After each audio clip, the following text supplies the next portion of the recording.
Hello everybody, welcome to iExamB. I'm Vidika, Law Faculty at iExamB. Pre mock test series में आज हम important questions discuss करेंगे from Indian evidence act relevancy of facts part 1. Will discuss questions from few sections of relevancy of facts. थोड़ा बड़ा topic है तो हो सकता है इसमें एक दो वीडियोस और लग जाएं. We will try to cover up important questions.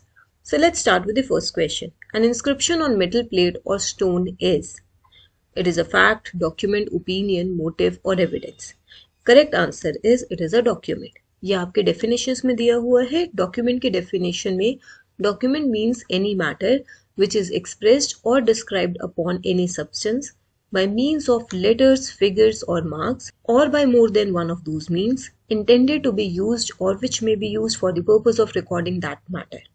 A writing is a document, words printed, lithographed or photographed are documents, map or plan is a document, inscription on a metal plate or stone is a document, caricature is a document. Question number 2. A is accused of murder of B. At his trial, which of the following will not be a fact and issue?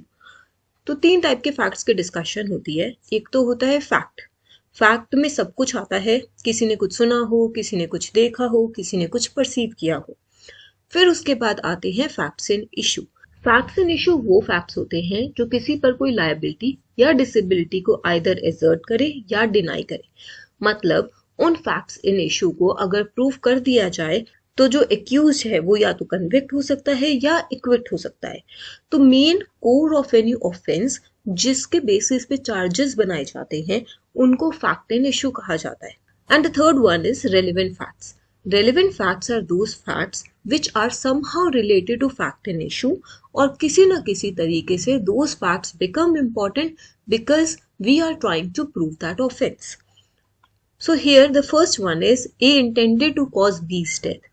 Second is A had received grave and sudden provocation from B. Third, A had gone to the field with a club. Fourth, A caused B's death by beating him with a club. The fifth one is all are facts and issue.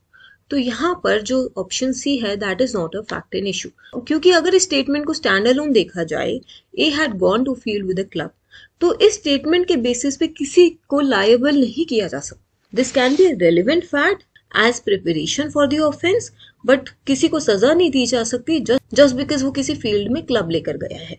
बाकी statements को देखो. अब ए intended to cause B's death, यहाँ से motive दिख रहा है तो लायबिलिटी हो सकती है. A had receive grave and sudden provocation जिसकी वजह से ऑफेंस हुआ, again. A cause B's death by beating him with the club, again can be a fact and issue.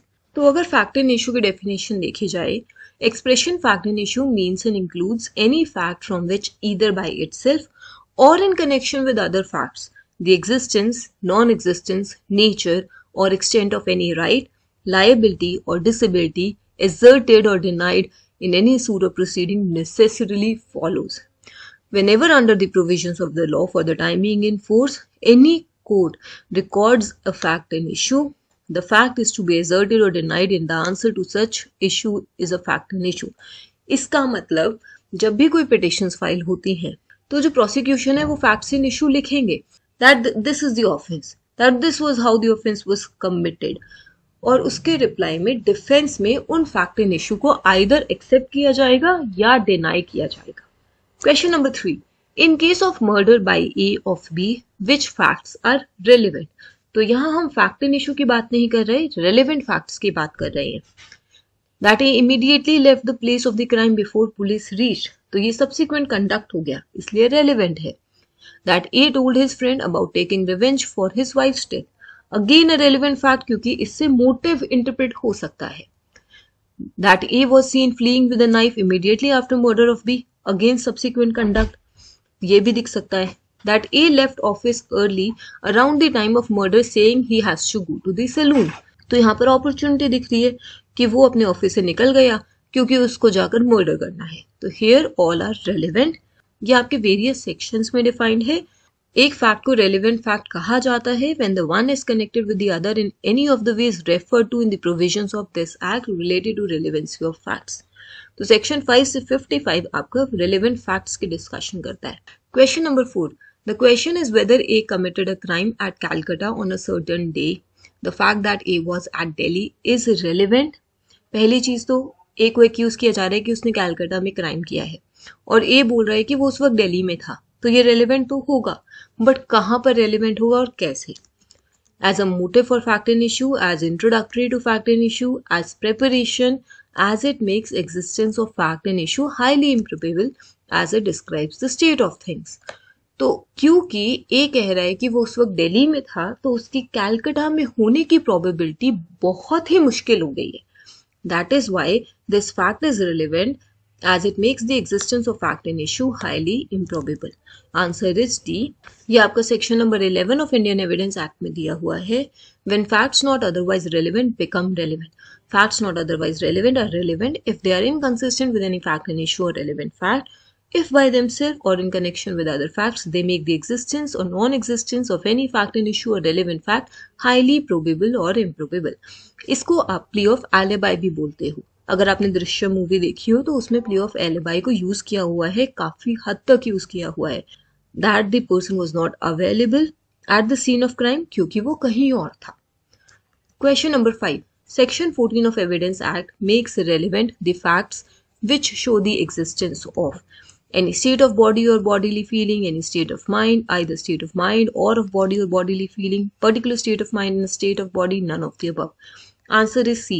ये आपके डायरेक्ट सेक्शन से स्टेटमेंट पिक की हुई है. सेक्शन 14 में facts showing the existence of any state of mind such as intention, knowledge, good faith, negligence, rashness, ill will or good will towards any particular person or showing the existence of any state of body or bodily feeling are relevant. Question number 6. X sues Y for damage done by a dog of Y, which Y knew to be ferocious. और कैसे पता था?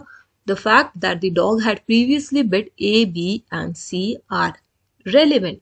तो X ने अगर Y को सू किया है कि उसका डॉग बहुत फेरोशियस है, वो जगह जगह काटता फिरता है, तो यहाँ पर प्रीवियस ओकेशंस में डॉग ने ABC को बिट किया है, ये रेलिवेंट हो जाएगा. This is under section number 14. Facts showing the existence of state of mind और ऑफ बॉडी और बॉडीली फीलिंग. तो यहाँ उस डॉग के स्टेट ऑफ माइंड को हम देख सकते हैं that he is not mentally stable, he is a rash entity, he must be driven by anger or by irritation, और वो काफी लोगों को काट चुका है.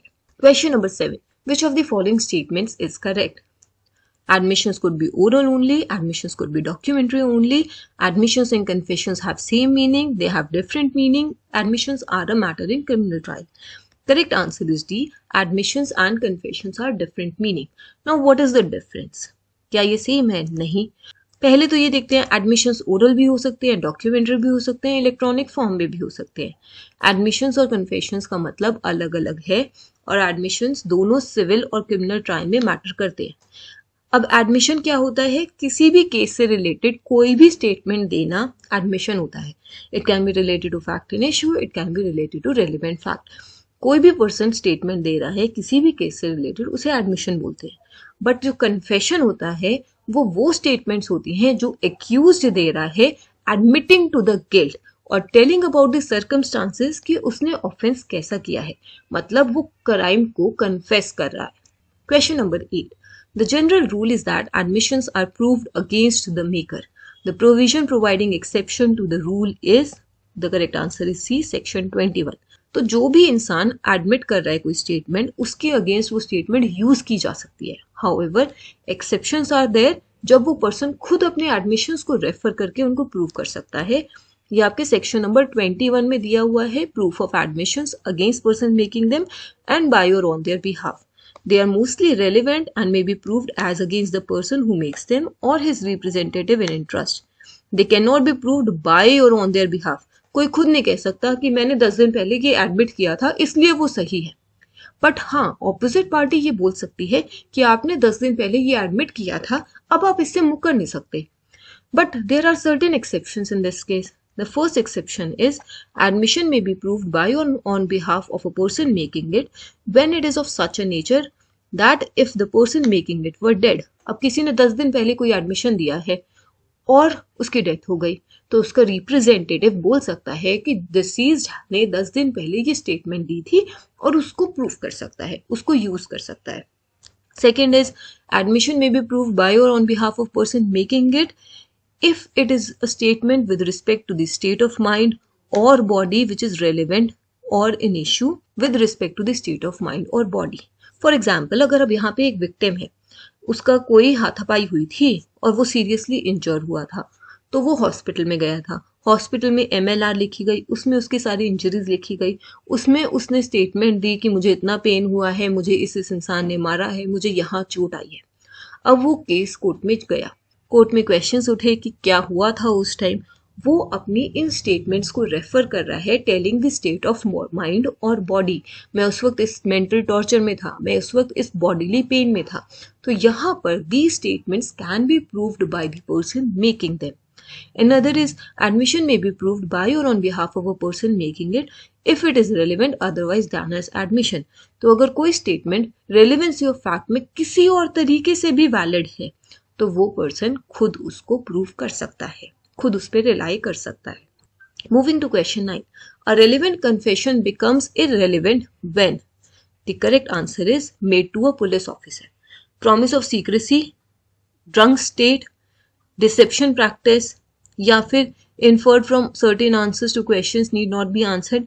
इन सब के केसेस में कन्फेशन इररेलेवेंट नहीं होगा, बट अगर कन्फेशन पुलिस ऑफिसर के साथ किया गया है तो वो इररेलेवेंट हो जाता है, क्योंकि ऐसा माना जाता है पुलिस ऑफिसर या पुलिस कस्टडी में अगर कोई कन्फेशन लिया है तो वो डरा धमका के भी लिया जा सकता है, मारपीट के भी लिया जा सकता है, वायलेंस यूज की जा सकती है, कोई परसुएशन देकर किया जा सकता है. तो इस वजह से confessions made to police officer are made irrelevant. ये आपका 25 and 29 of Indian evidence act में दिया हुआ है.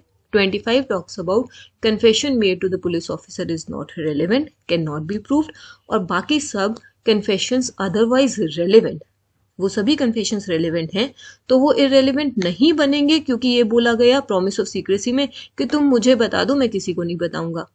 तो इस केस में वो कन्फेशन इरेलीवेंट नहीं होगा. या फिर किसी ने कोई डिसेप्शन प्रैक्टिस किया हो, जैसे स्टिंग ऑपरेशन होते हैं, स्टिंग ऑपरेशन में किसी ने कुछ कन्फेस कर दिया तो बाद में आके ये नहीं बोल सकते ये तो स्टिंग ऑपरेशन हुआ था तो मैंने तो कन्फेस कर दिया, नहीं, ये इनवैलिड करो, ऐसा नहीं है. या फिर कोई ड्रंक स्टेट में कोई कन्फेस करे, अगेन यहाँ पर जो उसने अल्कोहल कंज्यूम किया है या ड्रंक स्टेट में है वो उसके विल के अगेंस्ट अगर है तो अलग मैटर है, बट अगर उसने वॉलेंटरी कंज्यूम की है और उसके बाद वो कन्फेस कर रहा है तो वो इरेलीवेंट नहीं होगा. या फिर another state is he is not warned that he is not bound to make such confession and that evidence of it might be given against him. तो जैसे अगर आपने कहीं भी कोई अमेरिकन सीरीज देखी होगी तो वहां पर जब भी पुलिस ऑफिसर अरेस्ट करता है वो एक स्टेटमेंट बोलता है दैट व्हाटएवर यू से, whatever you will speak can be used against you in the court of law. तो आपके पास राइट टू बी साइलेंट भी है. तो यहाँ पर ये सेक्शन ये बोल रहा है कि अगर ये वार्निंग नहीं दी गई और फिर अक्यूज ने कन्फेस कर दिया तो बाद में वो ये नहीं कह सकता कि मुझे तो ये वार्निंग दी नहीं गई थी कि मुझे इन क्वेश्चंस का आंसर करना जरूरी नहीं था. So that kind of confession will also not become irrelevant. Question number 10, the last question of this video. Give the correct answer. All admissions are confessions, but all confessions are not admissions. The correct answer is incorrect. This statement is incorrect. सभी admissions confessions नहीं होते हैं, क्योंकि admissions में कोई भी statement आ जाती है, बट सभी confessions admissions होते हैं, क्योंकि confession एक accused ने दिया है, admitting the guilt, admitting कि उसने crime किया है, telling the circumstances कैसे crime किया है, तो वो भी एक statement हो गई which is a part of admission. Therefore, correct statement would have been all confessions are admissions but all admissions are not confessions. So this is all in this video. हम अभी तक admission confession तक पहुंचे हैं. अगली video में हम further questions discuss करेंगे from relevancy of facts. अगर आपके कोई भी queries हैं, आपके कोई भी suggestions या questions हैं, आप नीचे comment box में लिख सकते हैं. आप हमें reach out भी कर सकते हैं इस नंबर पर, or you can write to us on this email ID. iExamBee helps you prepare 50% faster by cutting the clutter and giving you crisp and concise content. Subscribe to our channel. Stay tuned. Thank you.